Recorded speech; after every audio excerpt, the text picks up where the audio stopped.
இன்றைக்கு நாடாளுமன்றத்தில் நடக்கக்கூடிய சம்பவங்கள், நேற்று ஒன்றிய நிதியமைச்சர் நிர்மலா சீதாராமன் அவர்கள் வெளிப்பட்ட விதம், இவையெல்லாம் பெரியாருடைய தேவை அவர் வாழ்ந்த காலத்தை விட, அவர் போராட்டம் நடத்திய காலத்தை விட இன்றைக்கு அதிகம் தேவை என்கிற ஒரு நிலையை நமக்கு உணர்த்தி கொண்டிருக்கிறது. பேரிடரில் இந்திய மக்கள், தென் மாவட்ட மக்கள், எந்த மக்கள்? ரஷ்ய நாட்டு மக்கள் அல்ல, பாகிஸ்தான்காரர்கள் அல்ல, சைனாக்காரர்கள் அல்ல, இந்திய குடிமக்கள். அந்த குடிமக்கள் வெள்ளத்தில் மிதந்து கிடக்கிறார்கள். வீடுகள் மூழ்கிவிட்டன, பல உயிரிழப்புகள் நடந்திருக்கிறது. ஒரு மாநில அமைச்சரையே 3 நாள் கழித்துத்தான் மீட்க முடியும் என்கிற அளவுக்கு வெள்ளம் சூழ்ந்திருக்கிறது.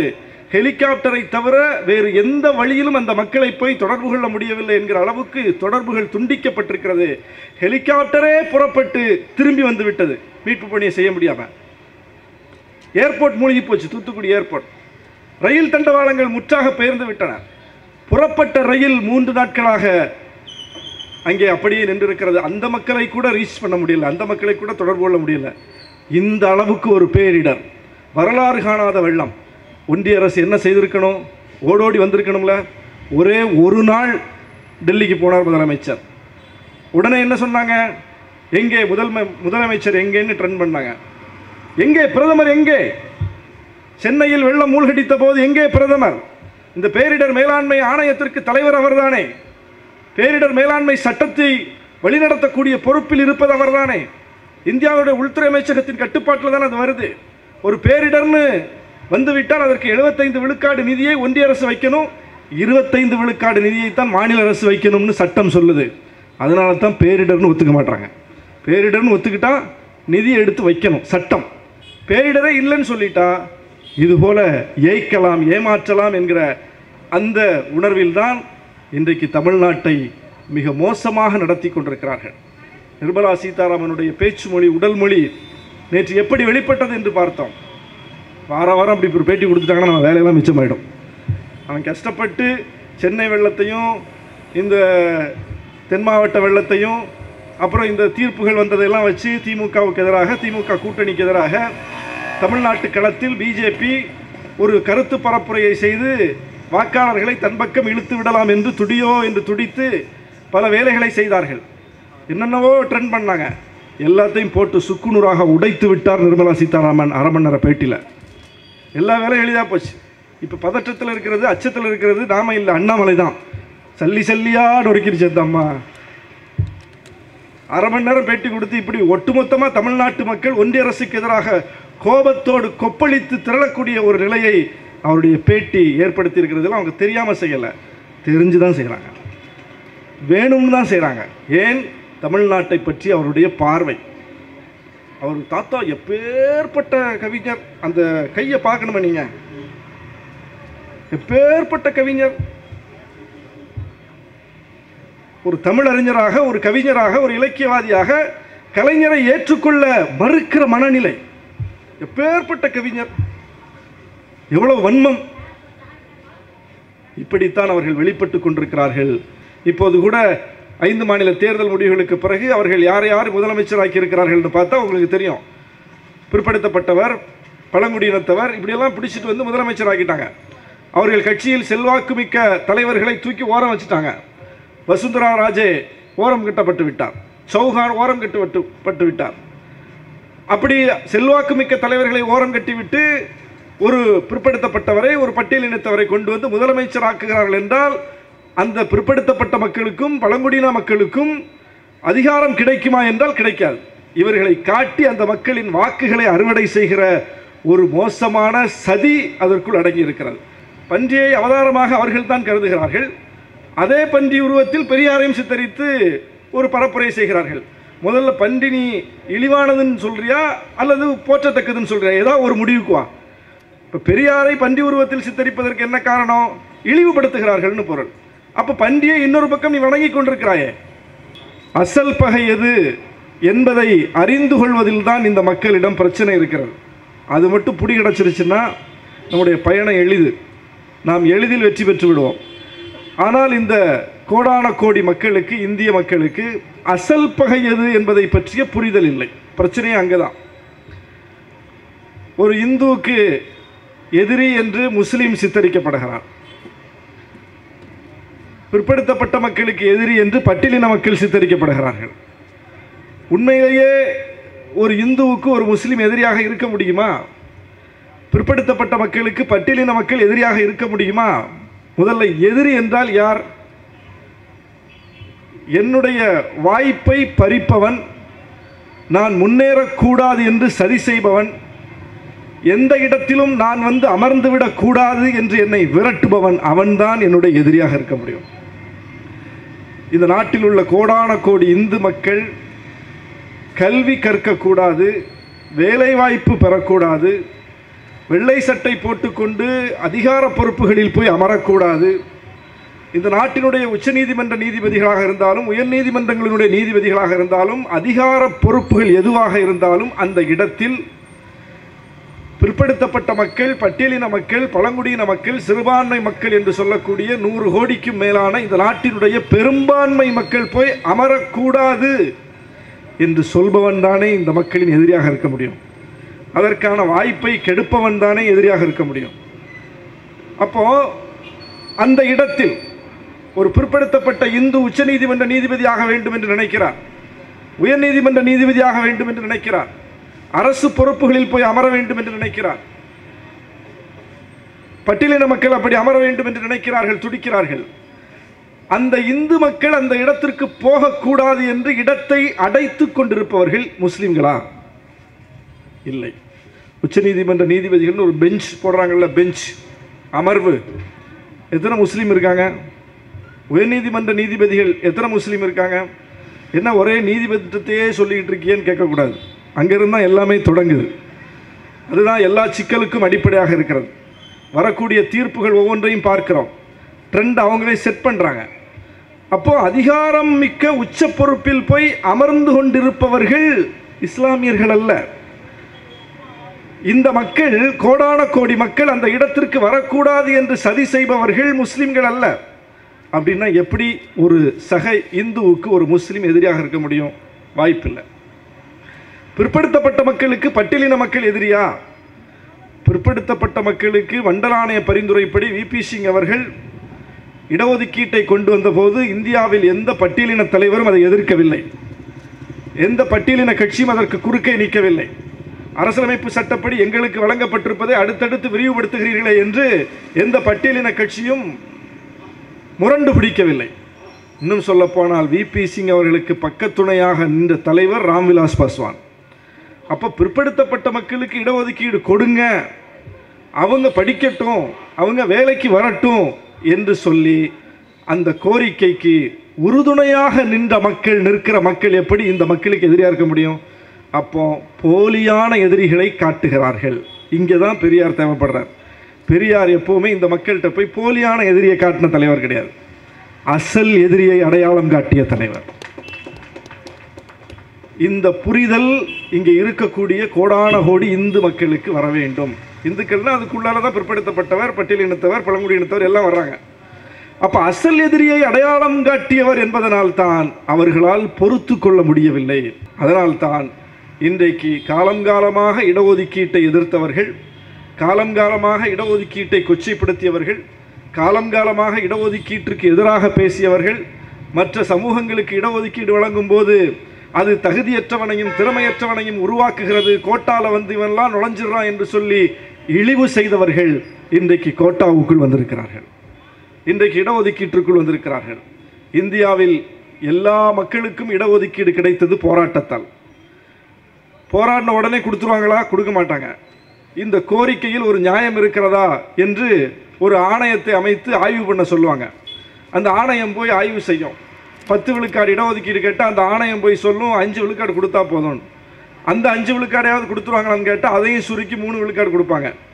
இப்படித்தான் இந்தியாவில் மிகப்பெரிய தடியடிக்கு பிறகு, கண்ணீர் புகை குண்டுகளுக்கு பிறகு, போராட்டத்திற்கு பிறகு ரத்தம் சிந்தி ஆணையம் அமைக்கப்பட்டு அந்த ஆணையத்தினுடைய பரிந்துரையை பெற்று அதற்கு பிறகு அவர்கள் கேட்பதிலிருந்து 1/4 பங்கை எடுத்து இடஒதுக்கீடாக கொடுத்திருக்கிறார்கள். எல்லா மக்களுக்கும் இதுதான் நடந்திருக்குது. ஆனால் முதல் முறையாக ஆணையம் அமைக்கப்படவில்லை, பரிந்துரை பெறப்படவில்லை, முதல்ல போராட்டம் கிடையாது, தடியடி கிடையாது, எதுவுமே இல்லாமல் 10 விழுக்காடு இடஒதுக்கீடு எடுத்த எடுப்பிலேயே தூக்கி கொடுக்கப்படுகிறது. உடனே குடியரசுத் தலைவர் அதற்கு ஒப்புதல் அளிக்கிறார் என்றால் இந்த நாட்டில் பிற்படுத்தப்பட்டவர் மோடி பிரதமராக இருக்கிறார், ஆனால் முற்பட்ட சமூகத்திற்கு விசுவாசமாக இருக்கிறார். அவர் பிரதமராக இருக்கும்போது தான் பிற்படுத்தப்பட்ட மாணவர்களுக்கு மருத்துவ மேற்படிப்பில் இடஒதுக்கீடு வேணும்னு நாம் கோர்ட்டுக்கு போகிறோம். நாம் போராட்டம் நடத்தி நீதிமன்றத்தில் வாதாடி அந்த உரிமையை இன்றைக்கு பெற்றிருக்கிறோம். ஒரு பிற்படுத்தப்பட்டவர் பிரதமராக இருந்தால் நாம் ஏன் கோர்ட்டுக்கு போக வேண்டிய தேவை வந்துச்சு? முற்பட்டவர்கள் கோர்ட்டுக்கு போனாங்களா? 10 விழுக்காடு இடஒதுக்கீட்டுக்காக வந்து அவங்க போராட்டம் பண்ணாங்களா? இல்லை. ஆனால் பிற்படுத்தப்பட்டவர் தான் பிரதமர். பிற்படுத்தப்பட்ட மக்கள் போராடித்தான் உரிமையை பெற்றுக் கொண்டிருக்கிறோம். அப்படின்னா அவர் பிற்படுத்தப்பட்டவர்களுக்கானவர் அல்ல, அவர் இந்த முற்பட்ட சமூகங்களுக்கானவர். RSS என்ன சொல்கிறதோ அதைத்தான் அவர் செய்ய முடியுமே தவிர இந்த சமூகங்களிலிருந்து பிடித்து இன்றைக்கு கொண்டு போய் உச்ச பொறுப்பில் முன்னிறுத்தப்பட்டிருக்கிற மோடியாக இருந்தாலும், திரௌபதி முர்முவாக இருந்தாலும், ஏற்கனவே ராம்நாத் கோவிந்தாக இருந்தாலும், இங்கே தமிழ்நாட்டிலிருந்து ஒன்றிய அமைச்சராக இருக்கிற எல் முருகனாக இருந்தாலும், இவர்கள் யாரும் அவர்கள் சார்ந்த மக்களுக்கு ஒரு துரும்பை கூட கிள்ளி போட முடியாது அடையாளத்திற்கு வைத்திருக்கிறார்கள். சோசியல் இன்ஜினியரிங், பிஜேபியின் பாஷையில் சொல்வதென்றால் சோசியல் இன்ஜினியரிங். தந்தை பெரியார் அவர்கள் சோசியல் இன்ஜினியரிங்காக போராடியவர் அல்ல. புரட்சியாளர் அம்பேத்கர் அவர்கள் சோசியல் இன்ஜினியரிங்காக போராடியவர் அல்ல, சோசியல் ஜஸ்டிஸ்க்காக போராடியவர்கள். சோசியல் இன்ஜினியரிங் வேற, சோசியல் ஜஸ்டிஸ் வேற. தனி மனிதர்களுக்கு பதவி கொடுப்பது சோசியல் இன்ஜினியரிங், ஒரு வாக்கு வங்கி அரசியல். இப்போது கூட 5 மாநில தேர்தல் முடிவுகளுக்கு பிறகு அவர்கள் யாரை யார் முதலமைச்சராக்கி இருக்கிறார்கள் என்று பார்த்தா உங்களுக்கு தெரியும். பிற்படுத்தப்பட்டவர், பழங்குடியினத்தவர் இப்படியெல்லாம் பிடிச்சிட்டு வந்து முதலமைச்சராக்கிட்டாங்க. அவர்கள் கட்சியில் செல்வாக்கு மிக்க தலைவர்களை தூக்கி ஓரம் வச்சுட்டாங்க. வசுந்தரா ராஜே ஓரம் கட்டப்பட்டு விட்டார், சௌஹான் ஓரம் கட்டப்பட்டு விட்டார். அப்படி செல்வாக்கு மிக்க தலைவர்களை ஓரம் கட்டிவிட்டு ஒரு பிற்படுத்தப்பட்டவரை, ஒரு பட்டியலினத்தவரை கொண்டு வந்து முதலமைச்சராக்குகிறார்கள் என்றால் அந்த பிற்படுத்தப்பட்ட மக்களுக்கும் பழங்குடியின மக்களுக்கும் அதிகாரம் கிடைக்குமா என்றால் கிடைக்காது. இவர்களை காட்டி அந்த மக்களின் வாக்குகளை அறுவடை செய்கிற ஒரு மோசமான சதி அதற்குள் அடங்கி இருக்கிறது. இங்கேதான் பெரியார் நினைவு கூறப்பட வேண்டும். அவர் சோசியல் இன்ஜினியரிங் செய்த தலைவர் அல்ல. தனிப்பட்ட அவருக்கு பதவி கிடைக்கவில்லை என்பதல்ல அவருடைய பிரச்சனை. அவர் ஈரோடு நகர்மன்ற தலைவராக இருந்தவர், காங்கிரஸ் கட்சியில் மதிக்கத்தக்க இடத்தில் இருந்தவர். தனக்கு பதவி வேண்டும் என்பது மட்டுமே அவருடைய குறியாக இருந்திருந்தால் காங்கிரஸ் கட்சி அவருக்கு இன்னும் சிறப்பான பதவியை கொடுத்திருக்கும். புரட்சியாளர் அம்பேத்கர் அரசியலமைப்பு சட்டத்தை எழுதக்கூடிய இடத்திற்கு போனவர், இந்தியாவினுடைய முதல் சட்ட அமைச்சர் என்கிற பொறுப்பை பெற்றவர். அவர் கொஞ்சம் சமரசம் செய்து கொண்டு நமக்கு பதவி கிடைத்தால் போதும், நாம் இந்த பதவியில் ஒட்டி கொண்டால் போதும் என்று நினைத்திருந்தால் அவரும் ராஜினாமா செய்யாமல் அப்படியே அந்த பதவியில் நீடித்திருக்க முடியும், இன்னும் பெரிய பதவிக்கு போயிருக்க முடியும். ஆனால் அவர்கள் தமக்கு பதவி கிடைக்கவில்லை, தாம் முன்னிறுத்தப்படவில்லை என்பதற்காக பதவியை துறந்து வெளியே வந்தவர்கள் அல்ல. பெரியார் கட்சியை விட்டு வெளியே வந்தவர் அல்ல. இந்த ஒடுக்கப்பட்ட கோடான கோடி சமூகங்கள் அதிகாரம் பெற வேண்டும் என்பதற்காக கட்சியில் தான் முன்னிறுத்தப்பட்டாலும் அதை தூக்கி எறிந்துவிட்டு களத்திற்கு வந்து 95 வயது வரை வீதி வீதியாக போய் பிரச்சாரம் செய்து பரப்புரை செய்து நம்ம எல்லாம் இன்றைக்கு தலை நிமிர வைத்திருக்கிற அந்த மகத்தான தலைவர். அவரை பற்றிய சித்திரங்கள் இன்றைக்கு மிக மோசமாக இருக்கிறது. அவர் முரண்பாட்டின் மொத்த உருவம் என்று சொல்லி சித்தரிக்கிறார்கள். அவர் காந்தியை எதிர்த்தார், அப்புறம் இந்த நாட்டுக்கு காந்தி தேசம்னு பெயர் வைக்கணும்னு சொன்னார். அவர் காங்கிரஸை ஒழிக்கணும்னு சொன்னார், அப்புறம் காமராஜருக்கு ஆதரவு கொடுத்து காங்கிரஸுக்காக ஓட்டு கேட்டார். அவர் இந்திய விடுதலை போராட்டத்தில் பங்கேற்றார், இந்தியா விடுதலை அடையும் போது துக்க நாள்னு அறிவித்தார். தமிழ் எழுத்து சீர்திருத்தம் செய்தார், தமிழை காட்டுமிராண்டி மொழி என்று சொன்னார். திருக்குறளை மாநாடை நடத்தினார், திருக்குறளை எதிர்த்து விமர்சித்து எழுதியிருக்கிறார். இப்படி ஒரு பெரிய நீண்ட பட்டியல் போட முடியும். புரட்சியாளர் அம்பேத்கரை அவர் போற்றினார், அம்பேத்கர் எழுதிய அரசியலமைப்பு சட்டத்தை கொளுத்துவேன் என்று சொன்னார். இப்போ பார்க்குறவங்களுக்கு எவ்வளோ பெரிய முரண்பாடு இது. பெரியார் ஏன் முன்ன பின்ன மாறி மாறி இப்படி பேசிக்கிட்டு இருக்காரு, ஏன் இப்படி பதிவு செய்து வைத்திருக்கிறார் என்று தோன்றும் பார்க்கிற பார்வையில். ஆனால் அவர் காங்கிரஸை எதிர்த்ததும் இந்த மக்களுக்காக, காமராஜரை ஆதரித்ததும் இந்த மக்களுக்காக, இந்திய விடுதலை போராட்டத்தில் பங்கேற்றதும் இந்த மக்களுக்காக, இந்தியாவை துக்க நாள் என்று அறிவித்ததும் இந்த மக்களுக்காக, தமிழை காட்டுமிராண்டி மொழி என்று சொன்னதும் இந்த மக்களுக்காக, தமிழ் எழுத்து சீர்திருத்தம் செய்ததும் இந்த மக்களுக்காக.